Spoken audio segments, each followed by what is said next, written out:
Hello friends, welcome to Bismi Samayal. இன்னைக்கு நம்ம வீடியோல ரொம்ப புதுசான அதே சமயம் ரொம்பவே யூஸ்ஃபுல்லான நம்மளோட அன்றாட வாழ்க்கையில தேவைப்படக்கூடிய கிச்சன் டிப்ஸ் மற்றும் வீட்டு குறிப்புகள் தான் பார்க்க போறோம். என்னென்ன டிப்ஸ்னு பார்க்கிறதுக்கு முன்னாடி நம்ம சேனலை புதுசா பார்க்கறவங்க மறக்காம சப்ஸ்கிரைப் பண்ணிக்கோங்க. இப்போ நம்ம ஃபர்ஸ்ட் டிப் என்னங்கறத பார்க்கலாம். ஃபெஸ்டிவல் சீசன் வந்துருச்சு. ஸோ எல்லாருமே மருதாணி இலையை பறிச்சு நம்ம வீட்டிலேயே அரைச்சு கைகளுக்கு வைப்போம்.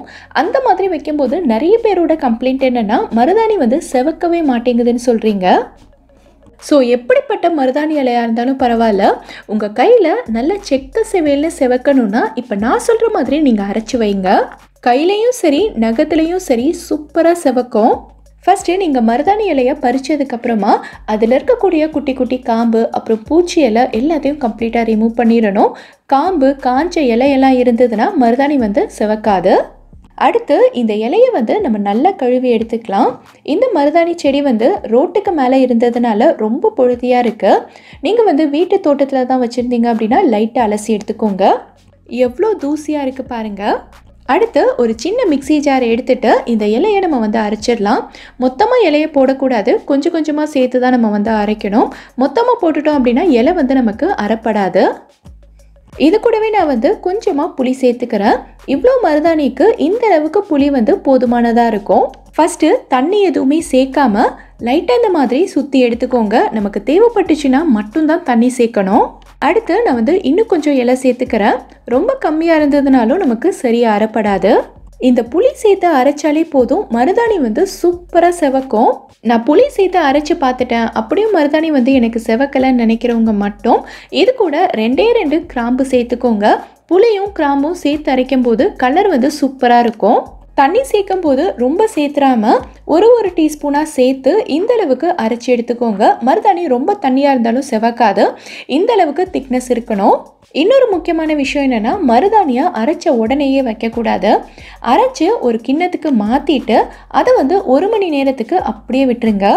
1 மணி நேரத்துக்கு அப்புறமா பார்த்தீங்கன்னா மருதாணியோட கலர் மாறி இந்த மாதிரி இருக்கும். மருதாணி இலையிலேருந்து கலர் எல்லாமே வெளியில் வந்திருக்கும். ஸோ இந்த டைமில் நீங்கள் வச்சிங்கன்னா மருதாணி சூப்பராக செவக்கும். இதை பார்க்கும்போதே உங்களுக்கு தெரியும் எவ்வளோ சூப்பராக செவந்திருக்குன்னு.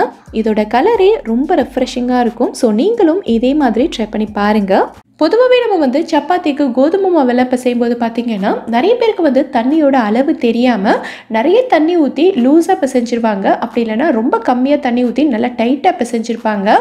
இப்படி நம்ம பிசைஞ்சோன்னா சப்பாத்தி திரட்டுறதுக்கு ரொம்ப கஷ்டமாக இருக்கும். அதே சமயம் சப்பாத்தி நமக்கு நல்லா ஹார்டாக இருக்கும், சாஃப்டாக இருக்காது. ஸோ மாவு நல்லா கரெக்டான பதத்தில் சாஃப்டாக இருக்கிற மாதிரி எப்படி பிசையணுங்கிறத பார்க்கலாம். ஒரு மெஷரிங் கப்பில் நான் 1/2 கப் அளவுக்கு தண்ணி சேர்த்துருக்கேன். தண்ணி வெது வெதுப்பான தண்ணியாக இருக்கிற மாதிரி பார்த்துக்கோங்க. 1 கப் மாவுக்கு 1/2 கப் அளவுக்கு தண்ணி கரெக்டாக இருக்கும். இப்போ இதில் நமக்கு தேவையான அளவுக்கு உப்பு சேர்த்து நல்லா கலந்து விட்டுக்கலாம். உப்பு இந்த தண்ணியில் நல்லா கரைஞ்சதுக்கு அப்புறமா நம்ம மாவு சேர்த்துக்கலாம். மாவும் தண்ணியும் ஒரே கப்பில் தான் அளந்து எடுக்கணும். 1 கப் அளவுக்கு மாவு எடுத்திருக்கேன். இதை நம்ம தண்ணியில் சேர்த்து நல்லா கலந்து விட்டுறலாம். நல்லா கிளறி விட்டுட்டே இருந்தீங்கன்னா மாவு இந்த மாதிரி தான் இருக்கும். இப்போ தண்ணி பத்தலைன்னு நினச்சி கூட சேர்த்துறாதீங்க. இந்த தண்ணியே நமக்கு கரெக்டாக இருக்கும். அடுத்து நம்ம கையால் பிசையணும். பிசையும் போது எல்லா மாவுமே ஒன்றா சேர்ந்து வந்துடும். கொஞ்சம் அழுத்தம் கொடுத்து எல்லாத்தையும் ஒன்றா சேர்த்தாலே போதும், மாவு அவ்வளோ சாஃப்டாக வந்திருக்கும். உங்கள் பாத்திரத்துலேயோ கையிலையோ கொஞ்சம் கூட ஒட்டவே ஒட்டாது. இன்னொரு சிஸ்டர் கேட்டிருந்தாங்க, நம்ம சப்பாத்திக்கு மாவு திரட்டும் போது ஒரு 5-6 சப்பாத்திக்கு சேர்த்து நம்ம திரட்டி வச்சிட்டோன்னா அடுத்த மாவு ஒன்றோட ஒன்று ஒட்டிக்குது, எடுக்கவே வரமாட்டேங்குது, என்ன பண்ணணும்னு கேட்டிருந்தாங்க.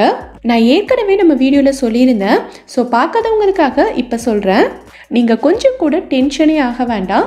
இதை அப்படியே எடுத்து நல்ல சூடான சப்பாத்திக்கல்ல போட்டுருங்க. ஒரு 10 செகண்ட்க்கு அப்புறமா இதை இன்னொரு பக்கம் திருப்பி விட்டுறலாம். இப்போ இதை பார்த்தாலே உங்களுக்கு தெரியும் மாவு லைட்டாக ஓரத்தில் பிரிஞ்சிட்டு வருது பாருங்க. இதை நீங்கள் அப்படியே பிரிச்சிடலாம்.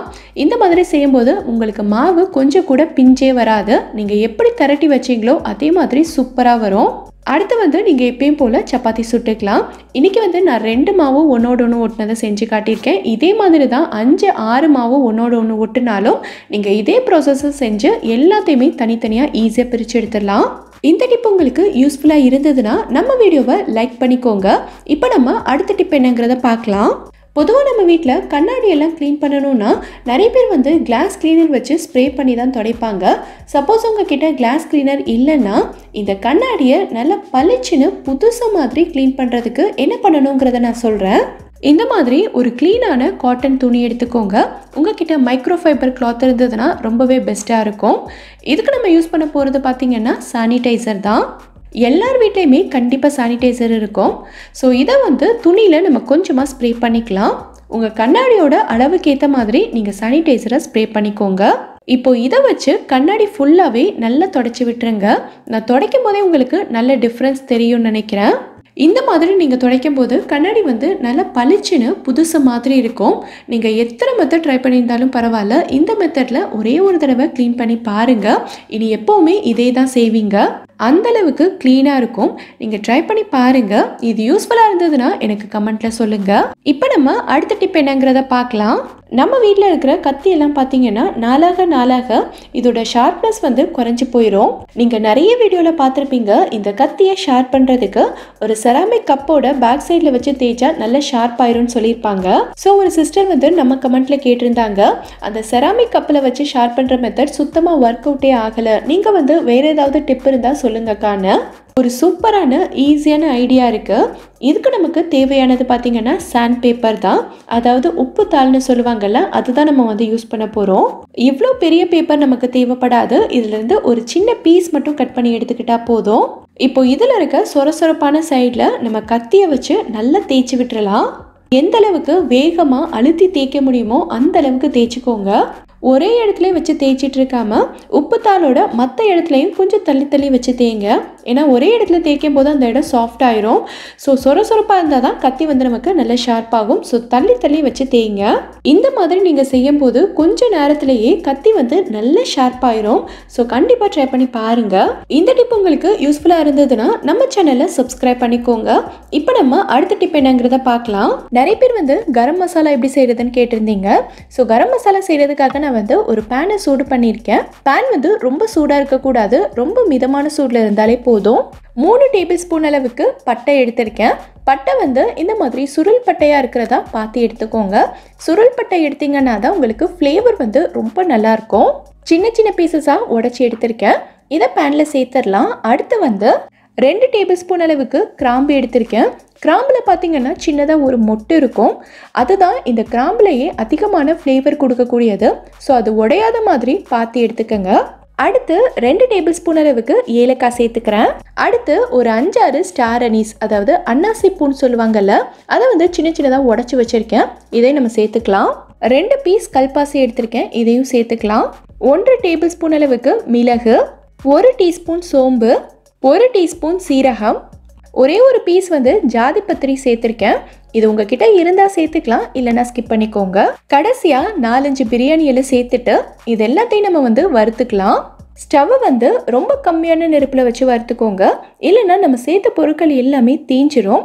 இல்லை உங்கள் ஊரில் வந்து நல்ல வெயில் அடிக்குது அப்படின்னா இது எல்லாத்தையும் 2 மணி நேரத்துக்கு வெயிலில் வச்சு எடுத்துக்கோங்க.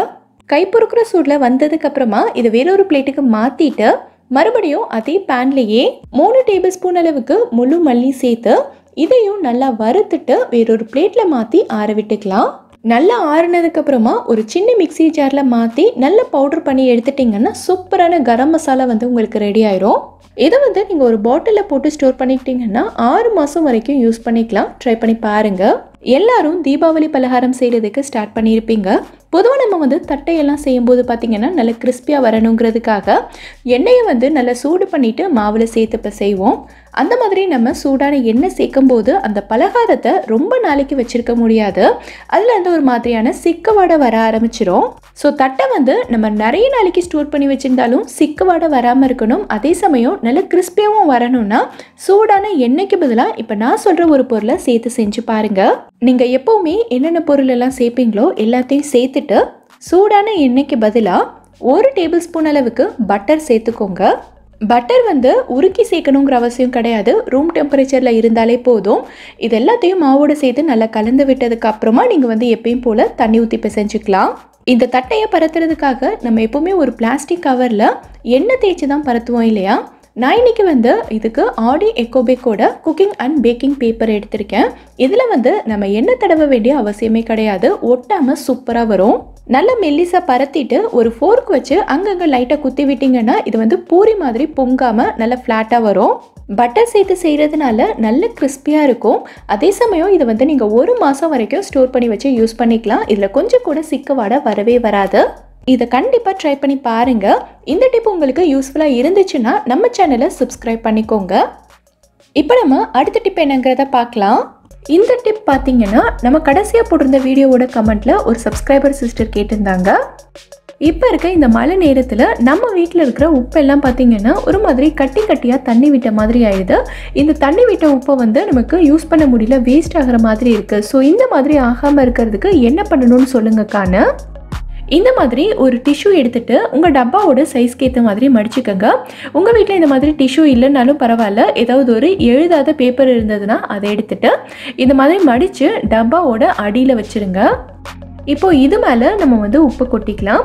இந்த மாதிரி நம்ம செய்யும்போது உப்பில் ஏதாவது ஈரப்பதம் இருந்ததுனாலும் நம்ம வச்சுருக்க டிஷ்யூ வந்து ஃபுல்லாக அப்சர்வ் பண்ணிடும். உப்பு வந்து கொஞ்சமாக இருந்ததுன்னா பரவாயில்ல, நம்ம இந்த மாதிரி அடியில் ஒரு டிஷ்யூ மட்டும் போட்டாலே போதும், எல்லா ஈரப்பதத்தையும் உறிஞ்சிடும். ஆனால் நிறைய உப்பெல்லாம் இருந்ததுன்னா நமக்கு வந்து இந்த டிஷ்யூ மட்டும் பத்தாது ஈரப்பதத்தை உறிஞ்சிறதுக்கு. ஸோ அந்த மாதிரி டைமில் நம்ம என்ன பண்ணலான்னா, என்னென்னா ஒரு டிஷ்யூவில் இந்த மாதிரி கொஞ்சமாக அரிசி சேர்த்துக்கங்க. எந்த அரிசியாக இருந்தாலும் பரவாயில்ல, கொஞ்சமாக எடுத்து இந்த டிஷ்யூவில் வச்சுட்டு நல்லா சுற்றி இந்த மாதிரி ரப்பர் பேண்ட் போட்டுருங்க. டிஷ்யூ இல்லைனாலும் பரவாயில்ல, ஒரு துணியில் வச்சு இந்த மாதிரி நல்லா கட்டிடுங்க. இப்போது இதை வந்து நம்ம உப்பு டப்பாக்குள்ளே போட்டு வச்சுக்கலாம். இந்த மாதிரி நம்ம செய்யும்போது அரிசி வந்து எல்லா ஈரப்பதத்தையுமே உறிஞ்சிடும். எவ்வளோ நாள் ஆனாலும் பரவாயில்ல, இந்த உப்பில் தண்ணி விட்ட மாதிரி ஆகவே ஆகாது. ரொம்ப யூஸ்ஃபுல்லாக இருக்கும்னு நினைக்கிறேன். ட்ரை பண்ணி பாருங்கள். மழை நேரத்தில் பார்த்திங்கன்னா இந்த மாதிரி வெங்காயம் எல்லாமே ஒரு மாதிரி ஈரமாகவே இருக்கும். மழை பெஞ்சு எல்லா வெங்காயமும் ஈரமாயிடுறதுனால இது வந்து நமக்கு ரொம்ப சீக்கிரமாக அழுகி போயிடும். ஒரு சில வெங்காயம் பார்த்திங்கன்னா நம்ம வெளியில் பார்க்கும்போது நல்லா இருக்கிற மாதிரி தான் இருக்கும். ஆனால் நம்ம வந்து கட் பண்ணி பார்க்கும்போது தான் தெரியும் உள்ளே இருக்கிற பகுதியெல்லாம் ஒரு மாதிரி அழுகி போயிருக்கும். ஸோ இந்த மாதிரி வெங்காயம் எல்லாம் நம்ம வந்து யூஸ் பண்ண முடியாது, தூக்கி போட்டு தான் ஆகணும். ஸோ இந்த மாதிரி பிரச்சனையெல்லாம் ஆகாமல் எவ்வளோ நாள் ஆனாலும் சரி, ஒரு வெங்காயம் கூட கெட்டு போகாமல் ரொம்ப நாளைக்கு எப்படி ஸ்டோர் பண்ணி வைக்கிறதுன்னு பார்க்கலாம். நீங்கள் கடையிலேருந்து வெங்காயம் வாங்கிட்டு வந்த உடனேவே ஒரு நியூஸ் பேப்பரில் விரித்து நல்லா காய விட்டுருங்க. இந்த மாதிரி கிச்சன்லேயே எனக்கு வந்து காய விடுறதுக்கு வசதி இல்லை அப்படின்னா ஒரு சூப்பரான ஐடியா இருக்குது. நம்ம வீட்டில் இந்த மாதிரி குழம்பு பொரியெல்லாம் சமைச்சு வச்சுருப்போம். ஸோ இந்த பாத்திரத்தோட மூடி பார்த்திங்கன்னா ஓரளவுக்கு நல்லா சூடாகவே இருக்கும். இப்போ இந்த மூடி மேலே எல்லா வெங்காயத்தையும் நம்ம வச்சிடலாம். கொஞ்ச நேரத்துக்கு அப்புறமா லைட்டாக இந்த மாதிரி பரட்டி விட்டுருங்க. இந்த மாதிரி நம்ம செய்யும்போது வெங்காயத்தில் இருக்கிற ஈரப்பதம் எல்லாமே ஓரளவுக்கு நல்லா காஞ்சிரும். இப்போ இதை வந்து நீங்கள் எந்த டப்பாவில் ஸ்டோர் பண்ண போகிறீங்களோ அதில் அடியில் இந்த மாதிரி ஒரு டிஷ்யூ போட்டுட்டு அது மேலே இந்த வெங்காயத்தை நீங்கள் வச்சுக்கலாம். இந்த மாதிரி நம்ம செய்யும்போது மழை நேரத்தில் வெங்காயம் நமக்கு ரொம்ப சீக்கிரமாக கெட்டு போகாது. ரொம்ப நாளைக்கு ஸ்டோர் பண்ணி வச்சு யூஸ் பண்ணிக்கலாம். ட்ரை பண்ணி பாருங்கள். பொதுவாகவே நம்ம எல்லார் வீடுகள்லையுமே இந்த மாதிரி சாம்பார் வைப்போம். சாதத்து கூட சாப்பிட்றதுக்கு, இல்லைன்னா இட்லி தோசை இந்த மாதிரி டிஃபன் வெரைட்டிஸ்க்கெல்லாம் நம்ம வந்து சாம்பார் வைப்போம். சாம்பார் செய்கிறது ஒன்றும் புது விஷயம் கிடையாது. ஆனால் என்னதான் நம்ம வந்து அடிக்கடி சாம்பார் செஞ்சாலும் கூட அந்த சாம்பாரில் நமக்கு வந்து மனமோ டேஸ்ட்டோ அந்தளவுக்கு இருக்காது. ஸோ நம்மளோட சாம்பார் எப்போவுமே நல்ல கமன்னு வாசனையோடையும் நல்ல டேஸ்ட்டோடையும் இருக்கணும்னா என்ன பண்ணணுங்கிறத தான் இந்த டிப்பில் நம்ம பார்க்க போகிறோம். ஃபஸ்ட்டு நீங்கள் வந்து சாம்பாருக்கு பருப்பு வேக வைக்கும்போது என்னென்ன பொருட்கள்லாம் சேர்த்து வேக வைப்பீங்களோ எல்லாத்தையும் சேர்த்து வேக வச்சு எடுத்துருங்க.